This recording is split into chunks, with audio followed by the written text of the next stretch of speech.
салом мухлисони беҳтарин дастаи дунё. Шанси Барселона дар чемпионати Испания рӯз ба рӯз не, соат ба соат кам мешавад.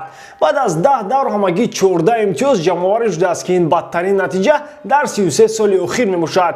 Ман мефаҳмам, ин мавсим барои сохтани дастаи нав аз даст меравад, лекин ягон пешравиам дида намешавад. Барселона агар як қадам ба пеш монад, ду қадам ба қафо. Бо ин аҳвол ҳамаи рекордҳои манфӣ такрор мешаванд. Барселона аллакай дар 4 бозӣ ба шикаст рӯбарӯ гардид. Дастаи Кадис баъд аз 29 сол бори аввал Барсаро мағлуб кард. Дар ин видео мо сабабҳои бохтро ҷустуҷӯ мекунем. Барои чӣ Барселона барқарор бозӣ намекунад? Сабаб дар чист ки Месси ба ҷои фоида зарар меорад. Чаро Куман ба ҷавонон бовар намекунад? Умуман тренер фақат ба 15 бозингар умед бастааст ки ин оқибати хуб надорад. пеш аз сар кардан мехоҳам хотиррасон кунам ки рӯзи 8 декабр дар охирон тури бозиҳои гурӯҳии Лигаи Чемпионҳо Барселона дар Камп Nou Ювентусро пешвоз мегирад. Дар ин бозӣ маълум мегардад ки аз гурӯҳ аз ҷои аввал ба плей-офф рухсат меёбад. Ширкати 1xBet ба ғолибияти Барса боварӣ дорад аз ҳамин лиҳоз ман дар онҳо ставка монам. Шумо бошад интихобатонро худатон кунед. ва ногуфта намонад. дӯстони мо аз 1x барои ҳар як иштирокчиёни нав то ҳаҷми $100 бонус медиҳад. барои бонусро гирифтан ба ссилкаи комментария буда даромада дар вақти регистрация дар ҷои промокод BARSATG нависед. баъди аввалин ставкаи кардагиатон $100 бо тарзи автоматӣ ба ҳисобатон мегузарад. имконияти хуби пулкоркуниро аз даст надиҳед.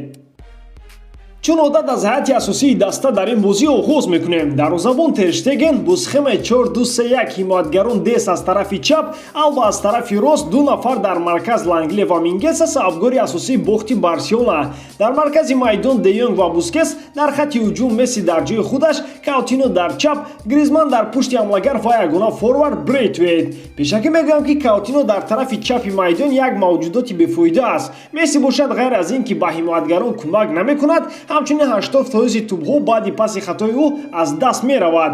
чун ҳамеша дар майдон танҳо будани Месси эҳсос мешавад. худи ӯ ба ин гунаҳгор аст. кӯшиш мекунад ки аз чанд кас гузарад. дар натиҷа тӯбро дастпеши пояш мегиранд ё ки ҳуҷум ба хатои ӯ ба охир мерасад. дар 25 дақиқа Месси 3 имконияти голзанӣ ба вуҷуд овард. аз паси ӯ Алба гол зад. лекин дар футболи замонавӣ зарари бисёртар ин аст ки як нафар дар майдон пиёда мегардад. сабаби инро ман дар мотиватсия надоштани Месси мебинам. голи ягонаи Барселона бо иштироки Месси ва Алба ин классикаи футбол мебошад. бозингари аргентинӣ 4 касро дар атрофи худ ҷамъ кард ва ба ҳимоятгар пас дод. зарбаи Алба ҳам ғайриоддӣ буд. тамом. дар идома Барселона ягон чизи нав пешниҳод карда натавонист. контрҳуҷумҳои Кадис чунон хатарнок буданд ки фақат иштибоҳи ҳимоятгарони Барселона метавонист кори онҳоро осонтар кунад. умуман Кадис дар рақобат бо Реал нишон дод ки дастаи сарсахт мебошад. онҳо исбот намуданд ки ҳоло ҳам футбол бозӣ карда метавонанд. бо номи баланд ғалаба ба даст овардан ғайриимкон аст. фақат бар ивази бозии даставӣ ғалаба кардан мумкин. Барселона бошад дар ин бозӣ гӯё ки 9 нафара ба майдон баромада буд. чӣ хеле ки гуфтем, Каутино дар бозӣ ҳузур надошт. Месси бошад мисле ки қар кардааст. дар ҳама гуна ҳолат ӯ кӯшиш мекард ки худаш зарба занад. дар як бозӣ зиёда аз 10 зарба зада натавонист ки тӯбро вориди дарвоза кунад. бо ин натиҷа дар топ 5 чемпионати Аврупо Месси рекорд қайд кард. муҳлати эътибори Бускетс ҳам тамом шудааст. соли дуюм дар ҳолати хуб қарор надорад, лекин тренер инро мушоҳида намекунад. умуман Роналд Куман танҳо ба як гурӯҳи бозингарон боварӣ дорад ва фақат онҳоро ба майдон мебарорад. масалан Тринкао барои кадом хизматҳояш ҳамеша аз курсии эҳтиётӣ ба майдон мебарояд, дар ҳоле ки Пуч ва Аления бисёртар ҳаққи бозӣ кардан доранд, лекин тренер онҳоро гӯё ки чап гирифта бошад. агар Тринкао ба хотири ин ки бо нархи 30 миллион харида шудааст ва бояд бисёртар бозӣ кунад, фикр мекунам ин хато аст. агар сарфи маблағро ба ҳисоб гирем, Дембеле бояд аз майдон берун ояд, лекин бозингари француз дар ҳолати хуби варзишӣ ба ҳайати асосӣ роҳ намеёбад. аз рӯзи 1 дар Барселона қарор доштан бори аввал музокирот мушоҳида мекунем ки Дембеле ташнаи бозӣ кардан аст. муҳимтар аз ҳама барои рақобат омода мебошад. ҳама ҷароҳат бардоштанд, ӯ бошад солим, лекин тренер инро мушоҳида карда наметавонад. Куман баъди бозӣ сабаби мағлубияти дастаро шарҳ дод ва гуфт ки ду хатои кӯдакона шояд моро аз мубориза маҳрум кард.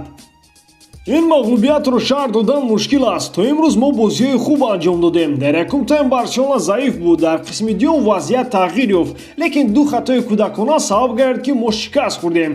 چون خطاگیر رو کسی انتظار نبود. مخصوصا از اوت توپ رو نادرست پرتافته به دروازه خود گل آوردن به عقل راست نمیاد. ما در وقتی به توپ حرکت کردن بین‌نهایت آرام هستیم. و فکر من همین است سبب گل سر دادن بارسلونا. این مغلوبیت یک قدم کلان به قفا است. بارسلونا بعد این شاید امکانیت مبارزه بردن با مدال‌های طلا را از دست داد. 12 خال قفا موندن از اتلتیکو این خیلی زیاد است. در پیش بازی‌های بسیار ما را انتظار است، لیکن اگر ما همین خیلی مناسبت داشته باشیم چیزی تغییر نمی‌یابد. باید اولتر از همه در سفر نتیجه خوب نشان دادن را آغاز کنیم. در عکس حال قایل شدن در کار است که لالیگا برای ما خاتمه یافت.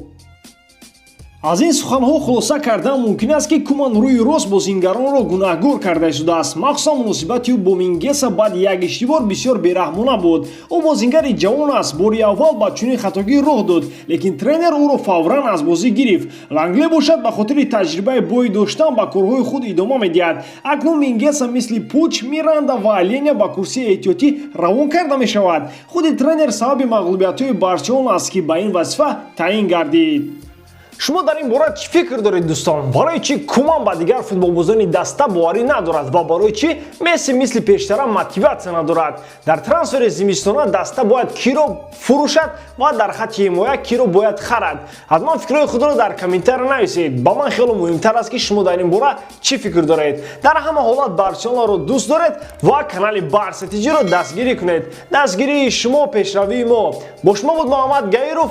خیر در پناه الله.